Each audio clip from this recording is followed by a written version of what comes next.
Bueno, pues ya han visto que ha sido una pausa muy breve y que ya estamos aquí de nuevo con ustedes. En esta hora tranquila de la noche, de arranque de semana, después de un día pasado por agua, ha llovido mucho y nos hacía mucha falta.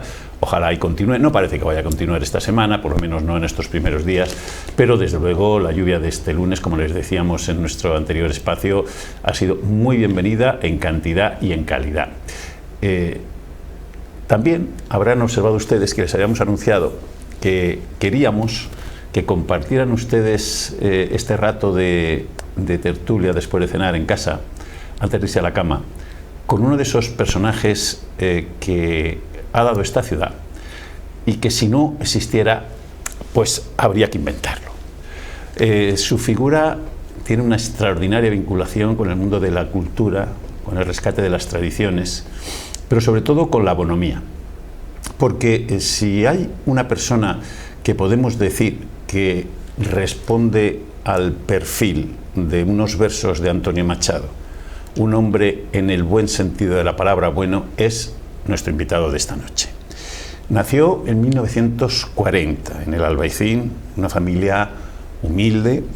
Toda su vida ha compaginado trabajo con estudios hasta el punto que ya desde los 10 años entraba como aprendiz en el taller de zapatería de su padre, obtenía la diplomatura de graduado social y ya en 2011, después de jubilado, la licenciatura de Antropología Social y Cultural, donde muchos de los profesores que impartían clase ya eran amigos de Juan Bedmar, que es nuestro invitado esta noche. Juan, un placer que estés con nosotros, todo un honor que estés con nosotros. Muchísimas gracias, Agustín, muchas gracias. Juan, toda la vida dedicado al mundo de la cultura, de la divulgación de la cultura, de la investigación, de la recuperación de tradiciones. ¿Por qué? ¿Por qué? Pues sencillamente porque al nacer yo en aquella época del año 40 y haber nacido en el Albaicín, es donde yo pasé mis primeros años de infancia, hasta los 10 años nos bajamos a Granada. Estos primeros años de Albaicín me marcaron a mí, puesto que las tradiciones, los bautizos, las bodas, las zambras, los gitanos, todo aquel ambiente de aquella posguerra tan tétrica y tan triste, pero que para mí era todo novedoso y alucinante, porque me empapaba de montones de tradiciones y de juegos y de correrías por el barrio y de procesiones. Entonces todo aquello lo fui yo mamando de niño y ahí quedó. Y luego ya una vez que bajamos ya a Granada, ya con 10 años, pues ya vivimos en Santa Paula y tuve la suerte también de encontrarme con otra novedad, la radio, que era mi salvación, porque empecé a trabajar de pequeño con mi padre y allí en el taller pues la radio era la que me elevaba a otros horizontes y a otras... Ahora hablaremos de la radio, Juan, porque ¿cómo era la Granada de aquellos años 50, cuando tú sí, claro, empiezas a trabajar, tienes obviamente ya memoria, una de las épocas más duras de la época de España? Sí. Aquella época era terrible, las carencias, el racionamiento, la falta de todo lo más precario que teníamos, las necesidades no las podíamos cubrir. Pero claro, mi padre con el taller de zapatería nos fue manteniendo y no pasamos tanta hambre como se podía haber pasado en otros ambientes. Pero claro, pasé también la posguerra con esas carencias de las carcerías de racionamiento y el ponernos en cola para sacar los alimentos, el pan que es racionado, todo. Aquello fue triste y desagradable. Pero claro, mi trabajo allí en la zapatería me posibilitaba, que como era un trabajo manual, pues la imaginación, la radio, siempre presente desde que entrábamos al taller hasta la noche, pues era Radio Granada, para mí era la tabla de salvación, de escuchar todo lo que por allí se escuchaba. Porque tú eras un niño con muchas inquietudes. Tú tenías que salir de lo que era la realidad cotidiana y la manera de evadirse y de decir hay un mundo ahí fuera era la radio, ¿no? La radio. Y luego también yo no tenía ninguna capacidad artística en la radio podía yo haberme incluido como tantos amigos y compañeros y grandes artistas como yo pude convivir y escucharlos, porque allí estuvo Miguel Ríos, allí estuvo Gelu, allí estuvo Limorante, allí estuvo Mari Carmen Perea, Candita Alvea, pasaron con el maestro Novi todos los jóvenes de aquella, Vale, Miguel Gallardo, todos los que han triunfado y todos los grandes que han sido ahora hasta nosotros. Pero claro, allí yo tenía entrada libre, me metía en Radio Granada, no en Santa Paula, sino en la Casa Alberra Gorda, que fue los primeros estudios, después de bajarse del Albaicín.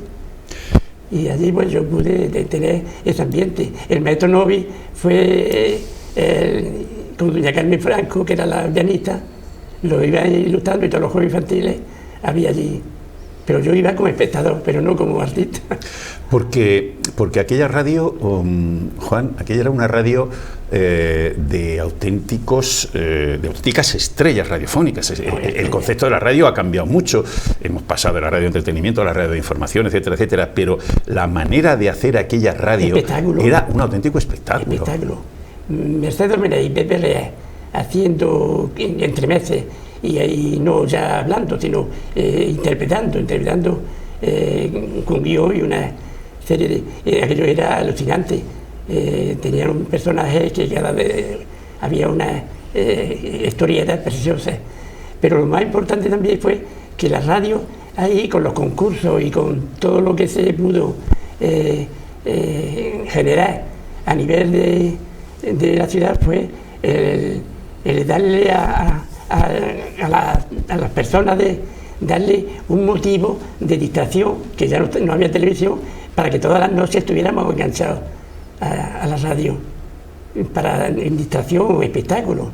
Y aquello fue lo que nos fue despertando la imaginación y el sentido y también la cultura, porque ahí tuvimos todas las historias que se narraban y el teatro al aire libre que se hacía. Una etapa para la radio fascinante, para la audiencia durísima y esa simbiosis entre lo que te permitía evadirte la radio y las inquietudes de personas como Juan. Juan, te inclinas en un momento determinado por la cultura popular y por la danza, que son tus vocaciones. Estás en el grupo de coros y danzas, que entonces era Educación y Descanso, de la agrupación lírica Francisco Alonso. Casi eres el coordinador del grupo de coros y danzas del ayuntamiento, grupos de folclore de la provincia que tú coordinas para llevarlos a la Expo 92, director del grupo de música tradicional granadina que participa en el simposio de etnomusicología de Estambul. ¿Por qué te inclinas por esa rama? Puesto que... Tú bailabas, además. Yo he bailado, y he tenido muchas actuaciones en las demostraciones sindicales que se hacen en Madrid. En el Bernabéu. En el Bernabéu, pues yo he estado, y en el Nodo estoy, y aparezco, todavía en el archivo está bien localizado. Y aquello fue también una evasión de salirme, porque mi padre no me dejaba. Porque yo no podía dejar de trabajar. Y yo me iba a ensayar por las tardes, escondidas, volví otra vez al taller y cuando ya estaba preparado, el día primero, antes del día del 1 de mayo, ya estábamos en Madrid. Y allí pues tuve la suerte de poder convivir con los coros y danzas de toda España, de todas las regiones. Y entonces me despertó una sensación de tesoro valiosísimo del folclore, de cómo en todas las regiones tiene su propia danza, su propio... estilo autóctono de su región, Zaragoza, el País Vasco, Galicia, las Islas Canarias. Todo aquello me produjo la sensación de aprender, de querer. Y lo aprendí y fui intentando practicar todo, o sea, no ya las nuestras propias de Granada, sino las de otros pueblos, de otros lugares. Juan, ¿y tienes la sensación que nuestra sociedad va tan deprisa y en los últimos años más aún, que ese tipo de tesoros, porque son tesoros de nuestro acervo cultural, se están perdiendo? Pues sí, si no se puede volver a rescatar y perpetuar de cara al futuro, pero de una forma mucho más auténtica.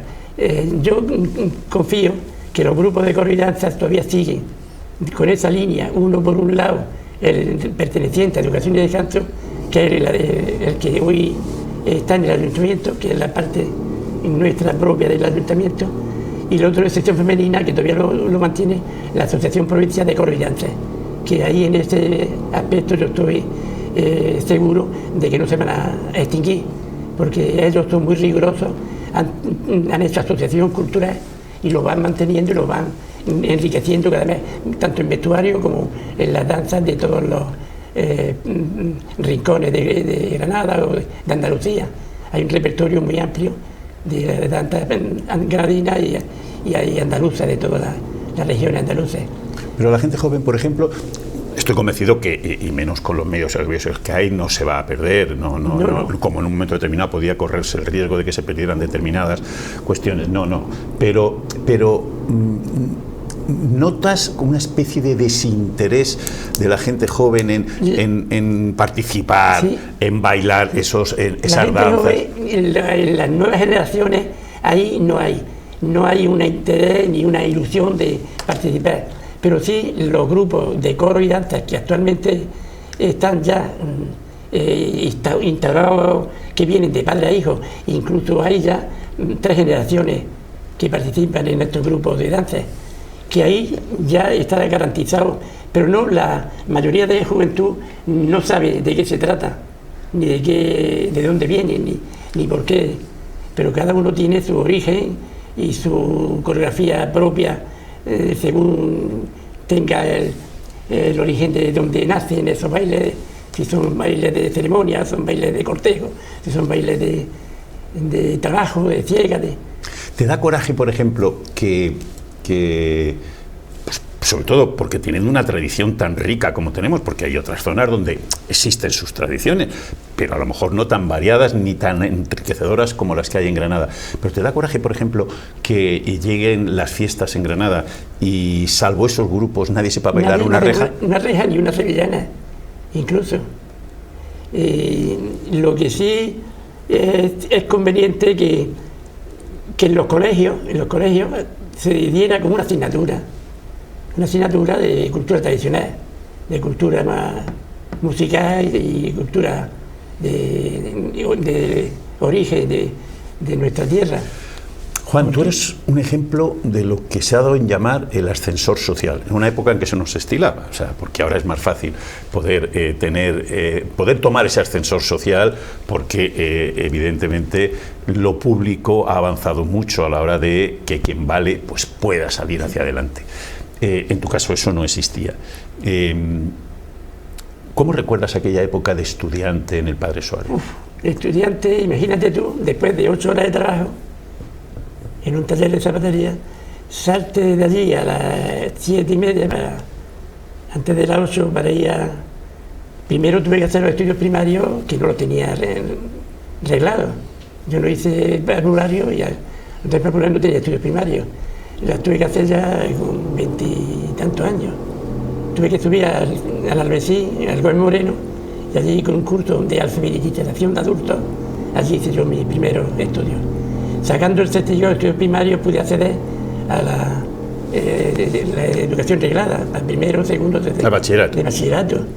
El bachillerato nocturno lo tuve que hacer también por la tarde, por la noche, después de terminar de trabajar, pero como había que pagarse los libros, eso, pues tuve que sacar becas. Para tener beca tenía que sacar una media notable. Y lo sacaba todo en junio. Si no lo sacaba todo en junio, pues perdía la beca. Tenía que sacar la media notable, todo aprobado en junio, y seguir progresando. Y después de ese bachillerato nocturno, pues ya pude acceder a graduado social, a la facultad. ¿Qué lleva a bueno, tú ya eras un hombre? Porque, claro. Ya había hecho la mili ya de voluntario para que no me fuera de Granada. Mi padre me pidió y a los 18 años me fui de voluntario a la mili. Estuve 20 meses. Aquí en Granada. En Granada. Porque fui con un enchufe de teniente coronel de sanidad, que era cliente de la zapatería, hice la instrucción, me dieron toda la indumentaria de esto, hice la instrucción juré bandera y estuve de asistente con él y trabajando con mi padre. Porque Juan quería acceder a ese mundo de la educación, pero empezar de tener que superar los estudios primarios ya a esa edad, hacer el bachillerato y llegar a la universidad, a la que entonces no llegaba muchísima gente, ni siquiera gente que tenía muchas más posibilidades. ¿Qué te empujaba? A mí me empujaba el afán de conocimiento y la rabia interior de decir, ¿y yo por qué no? ¿Y yo por qué no? Si yo tengo... la constancia, la capacidad, el esfuerzo y el querer salir de... Porque, digamos, yo tenía también la zapatería frente a una librería, la librería de Paideia, en la calle Trinidad, y allí iban todos los estudiantes, allí iban todos los poetas, y allí estaba todos los escritores que presentaban libros, y yo saqué allí un apartado, iba pagando poquito a poco, y iba comprando libros, y allí conocí yo a todos los poetas, a Manuel Vicente, que presentaba los libros, a todos los Rafael Guillén, Elena Martín Vivaldi. Entonces me empapaba yo de aquella cultura, de nuestra tierra y de nuestros poetas, y claro, cada vez que más leía y más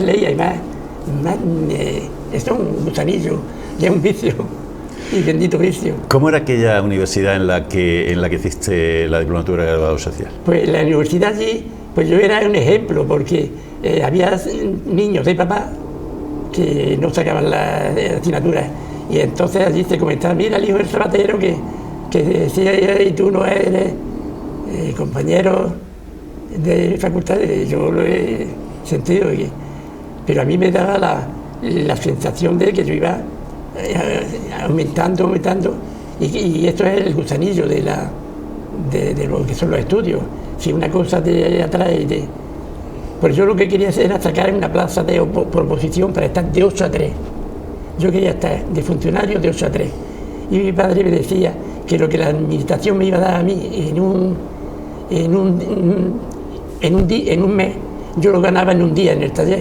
Digo, pero yo no quiero dinero en un día de 8 o 12 horas de trabajo, mientras que yo de 8 a 3 estoy libre para hacer otras cosas. Entonces yo pude sacar las oposiciones de diputación y ya entré en la administración. O sea, que en casa tampoco es que te animaran mucho, ¿no? Claro. Sí. ¿Y cuándo se produce el feliz éxito de la carrera de opositor de Juan Bedmar? ¿Cuándo sacas la oposición? ¿Cuándo sacas tu oposición? ¿La oposición? Bueno, yo la saqué las oposiciones, pues por eso, porque hice las oposiciones, tuve un tribunal, me examinaron y saqué notas y la tuve. ¿Estuviste de profesor de educación especial en el Centro Purísima Concepción? Sí. Esto se ve con un título técnico especialista en la educación especial, que paralelamente también lo fui haciendo.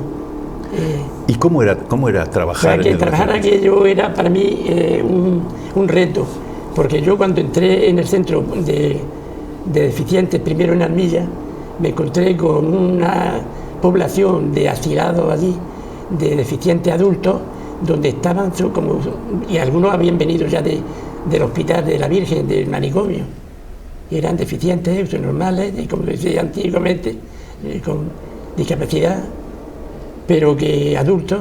Y yo lo que hice, primero, ilustrarlo en manualidades y hacer, que como tenía un oficio, pues yo le enseñaba a hacer correas, bolsos, manualidades, con el fin de agilizar la motricidad de manejo de las manos, y que salieran del letargo de estar sentados de estar aparcados. Aparcado.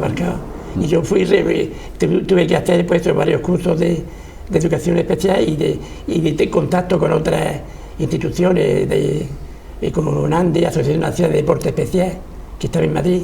Hice deporte especial con ellos, los llevé a Madrid a campamentos.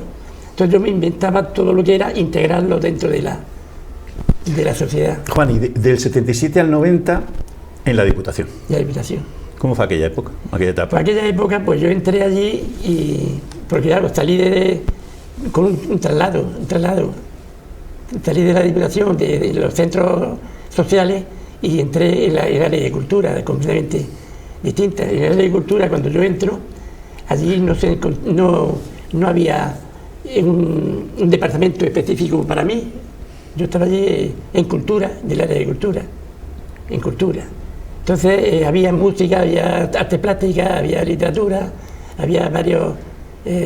y dentro del departamento de música estaba el rock y el jazz, que todavía sigue el Festival de Jazz, a través de mi compañero Jesús Villalba, que fue el que me compartí mesa con él en el despacho de él. Y dice, ¿tú qué sabes hacer? Y yo, pues yo folclore, pues ya. Desde ahí yo inicié mi departamento y ya me empecé a hacer pues todo lo que era. Que no sé si saben ustedes, porque en esta mesa hablamos mucho de esa cita de la que estamos ahora mismo tan orgullosos. Juan es el padre del Parapanda Folk. Parapanda Folk. De Illora. Hoy uno de los grandísimos festivales de folk de España. Mejores festivales, ya me dedicaron un año. Y tienes todos los años una especie de seminario que lleva tu nombre, sí, ¿no? Ese. ¿Cómo fueron los inicios? Esos inicios fue porque tuve la oportunidad de que, como yo en mi departamento no tenía nada concreto, pues yo me iba creando actividades con el fin de no estar parado y esperando a que me dijeran esto. Yo tuve que inventando, y luego la provincia siempre me ha traído mucho la provincia, porque mis padres no eran de Granada y yo me sentí muy ligado a los pueblos y la provincia, pues yo sabía que los pueblos había mucha riqueza cultural, muchas tradiciones, muchas músicas, muchas danzas, muchos dichos, mucha cultura popular. Y la cultura popular para mí, y el folclore y las músicas tradicionales, pues me hacía la idea de que aquello había que darle sacarlo al aire y fomentarlo y que fuera un espectáculo. Y este espectáculo, que a través del Parapanda, allí llevé coro y danza, allí llevé los troveros de la Alpujarra, allí llevé a todas las manifestaciones que se hacían por la provincia, y allí le dimos cancha Has dicho los troveros de la Alpujarra, otro de los festivales en los que tú has sido jurado e impulsor, es el Festival de Música Tradicional de la Alpujarra, que si ustedes no han ido nunca, deberían ir este verano, que es uno de los tesoros de la cultura de Granada y de Almería. Sí, son las dos provincias, son las dos provincias y la única que existe en esta tradición. El trovo sí se hacía en el País Vasco, los versolari o los repentistas, pero también viene muy vinculado con los repentistas cubanos. No sabemos si es de cante, como pasaba con los cantes, de ida y vuelta. Si fue primero España y fue Cuba después, o fue Cuba primero. Ahí hay una simbiosis que está muy mezclado. El trovo cubano y el trovo de la Alpujarra almeriense, concretamente almeriense y Granada. Y esto puede que ha llegado a tener una trascendencia, incluso ya en La Habana, en la Universidad de La Habana, a través de Alexis Díaz Pimienta, hay una cátedra de repentismo. Y también, Juan, las fiestas de moros y cristianos, que es otro de los elementos estructurales. Otra parcela riquísima de la fiesta de los pueblos y de todas las regiones. La fiesta de moros y cristianos, la teatralización de ese encuentro de la conquista de Granada, y los moriscos expulsados, los cristianos que vencen, los moros vencidos. Pero los moros y cristianos hacen una serie de parlamentos y de luchas ficticias donde hay un encuentro y un hermanamiento. Y luego una riqueza de vestuario, unas joyas, ¿no? Claro, en Levante ya es los moros cristianos de Levante, esos son unas fiestas ya de interés nacional y cultural de gran magnitud. Y aquí nosotros en los pueblos se han conservado y se mantienen de padre a hijo, y se están conservando y están dando todavía mucho juego. Y hablando de fiestas, rescataste la fiesta de las ánimas de Chite, en el Valle de Lecrín. ¿Cómo es? En Lecrín pues había un baile, el baile de la rifa, que se hacía, y esto se hace con motivo de un santo, San Segundo, el patrón del pueblo.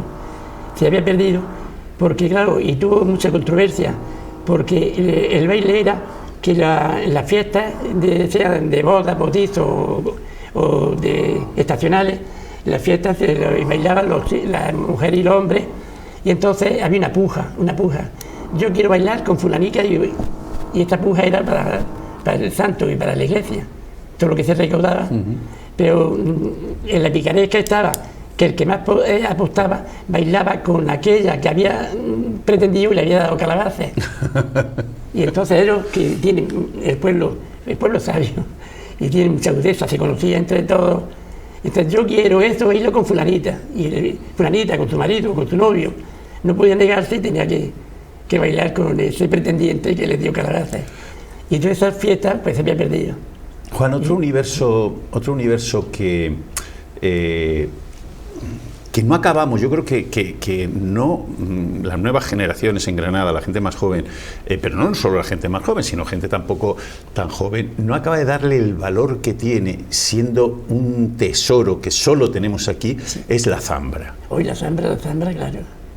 La zambra, esto tenía que haber sido continuado y continuado de la forma que se hacía en aquella época, donde yo pude ser testigo de niño, de ir a una boda gitana sin ser espectáculo. Yo he visto una zambra hecha por los gitanos porque se habían hecho una boda, y la boda había que hacer el ritual de la boda gitana, que ya Carlos Saura ya lo hizo en película. Aquello fue, pero allí y los gitanos lo que hacían era el ritual que toda la raza, su raza, venía haciendo secularmente.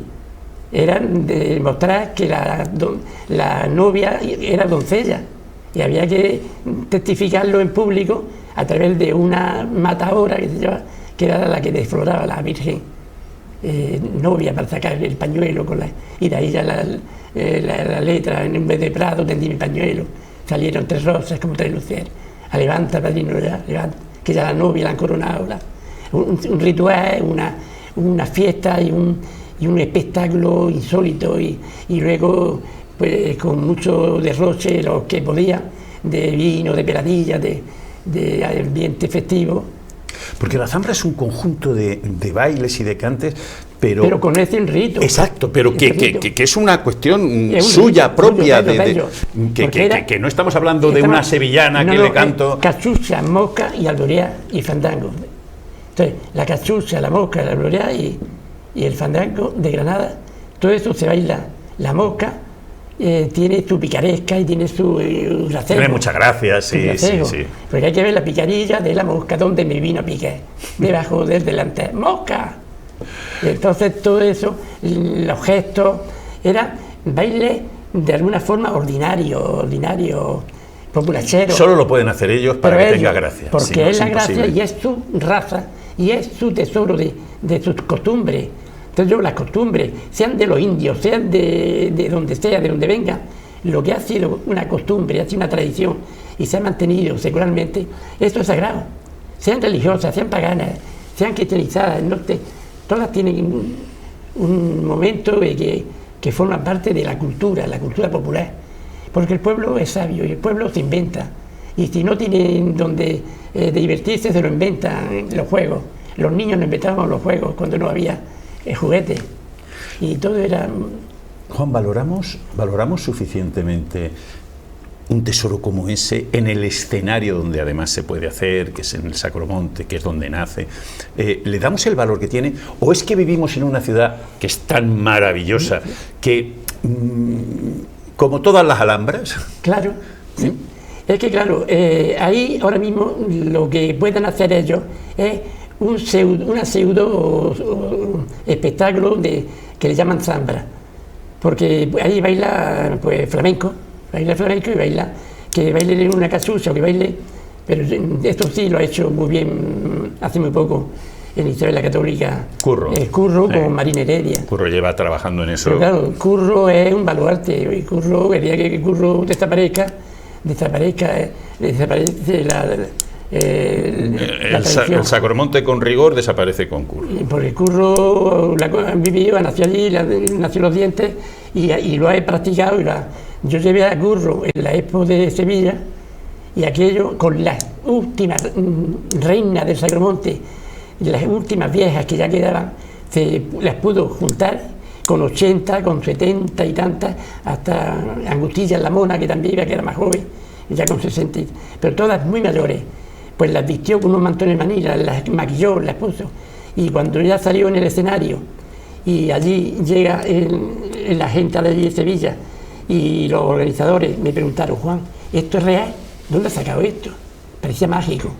Porque el Curro le dijo: echarme el telón, y el telón se cerró, y ya están puestas allí todas como una reina empaquetadas, con sus flores, con sus mantones, con pintadas, con aquella prestancia, con aquella esplendidez de matronas, de mujeres mayores. Auténticas reinas, vamos. Una reina. Y total, aquello fue un espectáculo insólito. Se grabó y está la grabación, y está en el archivo. Y aquello fue y me decía: Juan, ¿de dónde has sacado esto? Claro, un tesoro, de Granada. un tesoro. De Granada. Y si no lo saben, sépanlo, Juan Bedmar es quien recupera los seises en la procesión del Corpus, que quizá no lo hayan visto porque no se ha hecho mucho, pero son esos niños que tenían el privilegio de danzar delante de la custodia en Sevilla. Se hacía, pero Granada también los había tenido, los había perdido, y Juan los recupera. ¿Cómo es ese proceso? Pues fue un proceso también, fue una proeza y además un atrevimiento. Un atrevimiento por mi parte, porque yo soy consciente de que esta tradición secular de tantos siglos, esto es exclusivo de la Iglesia Católica y de las catedrales. Catedrales de Toledo, catedrales de Sevilla, catedrales de Granada. Donde hay corpus y donde potente. Tiene el corpus, donde ahí se celebra, y donde los niños, puber, que antes de ser adolescentes, bailan con la pureza de un niño delante del Santísimo Sacramento. Entonces, esa tradición y esa danza es un acto de adoración corporal, porque ahí los seises van danzando con un ritual que alegórico a lo que es la pasión, muerte y resurrección de Cristo, porque las formas que van haciendo durante la danza pues simbolizan primero una fila como un saludo y un encuentro, después van cruzándose y van haciendo un giro y forman una cruz. La cruz simboliza la cruz, pasión y muerte de Cristo. Después vuelven a hacer otra evolución y se juntan en 2S y van haciendo sacratísimos sacramentos. Unos suben, otros bajan y van turnándose y siempre simbólicamente haciendo alusiones a este ritual religioso. Y por último hay un círculo donde está el círculo de la hostia consagrada. Y es algo muy sublime y muy religioso y con mucha... Pero claro, se perdió en Granada porque ya los seises los tenían en la capilla real. Había una casa de seises, la derrumbaron para hacer el ensalce, ya en el siglo XVIII, primero del XIX, y ya según los historiadores ya dijeron que aquello desapareció con ese terminar. Y yo cuando estaba de vocal de cultura... José Miguel Castillo, ¿no? Sí, con José Miguel Castillo Higuera, y allí en los Escolapios, pues yo le daba clase de baile, mis hijos estaban allí, yo le daba clase de baile a las niñas, pero los niños no bailaban. Y yo quería que los niños también bailaran. Entonces la única forma, digo, pues van a bailar la danza de los seises. Con ese pretexto yo hice aquella idea de que los niños bailan, pero en el Escolapio. Pero luego, al meterlo en la iglesia, ya era como una especie de imposición que no estaba muy relacionada con el espíritu del cabildo. Para mí, el arzobispo de aquella, don José Méndez Asensio, me autorizó por una recomendación de unos señores que me conocía y me dio una carta de presentación y me dijeron que me aceptara, que yo todo lo que hacía era santo y bueno. Pues. Y es verdad. Total, y yo pues, pude acceder allí a la catedral. Y allí pues los 6 estuvieron haciendo este acto de oración durante y salían en la procesión. Y ya pues por darle a los niños un aliciente de que también los niños pueden danzar. Los niños pueden danzar y pueden bailar porque el cuerpo se puede expresar muchos sentimientos. Pero ya terminó la época de que el arzobispo Cañizares no le pareció idóneo y ya me quitó del medio. Pues una pena porque es una de las tradiciones preciosas. En Sevilla se sigue haciendo. Se sigue haciendo y en Guadix hay una, pero Guadix hay una réplica de Sevilla. Y Juan, ¿tu pasión por los belenes? Pues claro, yo de niño no tuve Belén. No tenía Belén porque no tenía dinero para comprar figuras, pero yo me hacía un Belén con las figuras que yo me hacía de barro y allí en el Arrecín de niño. Y ahí fue otra pasión para mí. Y de ahí pues surgió el que en el Belén he ido profundizando hasta llegar a estar de jurado en el concurso de Belenes que la Asociación de Belenistas se hace todos los años. Y yo tuve, eso para mí fue un placer compartir esa afición con un colectivo tan apasionado con esta tradición. Porque Granada tiene muy buen nivel, ¿no? Mucho nivel. Y los belenistas y los maestros escultores que han hecho figuras de Belén. Ahí tenemos los mariscas, que son figuras de un gran valor. Juan, el padre Iniesta. El padre Iniesta, un santo, un hombre. El padre Iniesta fue un hombre que tuvimos la suerte de tenerlo con nosotros. Fue un gran profesor y para mí me enseñó mucho porque toda la doctrina de Blas Infante era el adil el que tenía la obra de Blas Infante. Y para mí fue una de las personas que más me apoyó en ese aspecto desde los escolapios, para que yo me atreviera a sacar temas religiosos vinculándolos con las tradiciones populares. Y luego pues tuvimos la suerte de verlo unos momentos antes de morir. Mi mujer estaba enferma, la llevamos a Pamplona y nos enteramos que estaba allí en un centro de escolapios, y allí el padre Iniesta nos recibió y nos despedimos de una vez que ya unos días antes de morir. ¿Cuánto es importante para Juan la familia?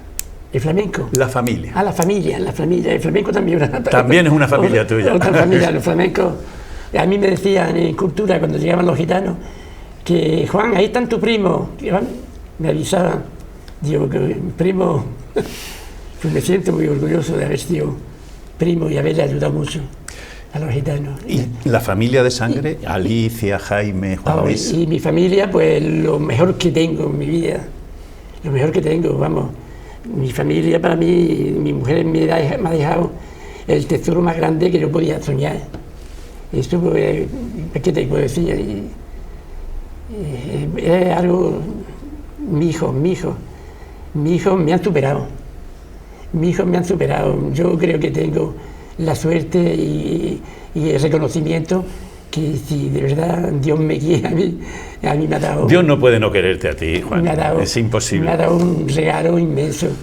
Yo el día que me vaya de este mundo me voy lleno de gloria y de dicha, porque tengo una hija y 2 hijos, a cual mejor y a cual más inteligente y más honrado y más trabajador y más... Yo sí, para mí la familia es algo que... Y luego pues he hecho lo posible porque mi padre al final lo viera yo hasta sus últimos días bien lo despedí con mucho orgullo y con mucho cariño y he sido, porque claro, yo he tenido la suerte de nacer de unos pueblos, de unos abuelos pueblerinos de la provincia de Jaén, mi abuelo de Quesada, el de mi madre, y mi padre de Cabra de Santo Cristo, y la vivencia de los pueblos yo la he mamado. Qué pueblos tan bonitos, por cierto. Los pueblos, sí. Juan, ¿puede pensar que nos esté acompañando desde hace 40 minutos, que con una vida tan rica, tan completa, uno dice, no me queda nada por hacer? Yo estoy convencido que a Juan sí le quedan cosas por hacer. Sí. ¿Qué te gustaría hacer? ¿Qué te gustaría hacer que no hayas hecho? ¿Cuál es la ilusión que dices, joder, esto me falta por hacer? Me falta por hacer es algo que yo quisiera que va a ser un hecho real. Estoy en contacto con la Universidad de Granada y con la Universidad de Cuba a través de Alexis Díaz Pimienta para crear aquí en Granada la cátedra de repentismo. La cátedra de repentismo. Y están en ello porque creo que se va a materializar. Y pues, eso sería... Nos parece una preciosidad. Y eso sería tener ya...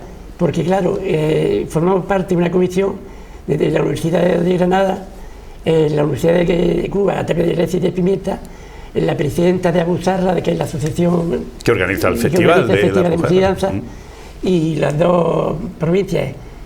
Almería. Y luego la Universidad de Granada, que también, entonces sería la Almería, Granada, a través de la asociación Abusarra y los dos miembros. Y a eso estamos en ese, pues Juan, en ese proyecto ya que seguro que lo vas a conseguir, seguro que lo vas a conseguir. Nos encantaría seguir charlando contigo, podríamos estar hablando toda la noche, pero ya no tenemos tiempo para más, se nos ha volado.